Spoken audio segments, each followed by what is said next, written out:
지난해 은행 대출은 크게 늘었지만 연체율은 사상 최저 수준으로 떨어졌습니다. 연체율이 줄어서 다행이긴 한데 코로나19 대출 만기 연장과 이자 상환 유예 등에 따른 착시 현상이라는 분석도 나옵니다. 최나리 기자. 네, 최나리입니다. 우선 은행 연체율은 얼마나 떨어졌습니까?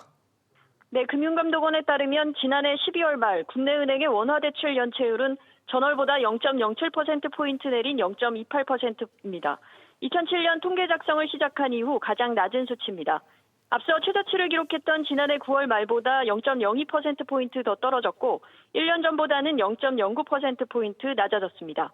지난달 신규 연체 발생액은 8천억 원으로 전월보다 2천억 원 줄었고 연체 채권 정리 규모는 2조 1천억 원으로 전월 대비 1조 1천억 원 늘면서 연체 채권 규모가 줄었습니다. 대출 규모가 큰 상황이지만 연체 채권 규모가 줄면서 연체율도 떨어진 겁니다. 대출 주체별, 즉 기업과 가계는 각각 어떤 상황입니까? 네, 기업과 가계 모두는 차주의 연체율이 떨어졌습니다. 기업 대출 연체율은 0.34%, 가계 대출 연체율은 0.2%로 전월보다 0.08%포인트, 0.04%포인트 각각 낮아졌습니다. 1년 전과 비교해도 모두 낮아졌습니다. 코로나19 상황에서도 연체율이 계속 내려가고 있는 건데 배경이 뭡니까?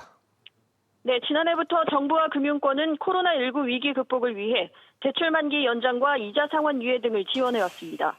여기에 분기 말에는 회사가 대출을 갚고 은행권은 연체 채권을 정리하는 경향이 있는 것으로 알려졌는데요. 코로나 대출 상환 유예 효과에다 이 같은 부실 채권을 정리하는 분기 말 효과가 맞물리면서 연체율이 최저치를 기록한 것으로 보입니다. 코로나19 사태로 기업과 가계 대출이 늘어난 반면 상환 능력은 악화됐을 것으로 예상되지만 연체율은 되레 낮아지고 있어서 잠재 부실 우려가 나오고 있습니다. SBS 비즈 최나리입니다.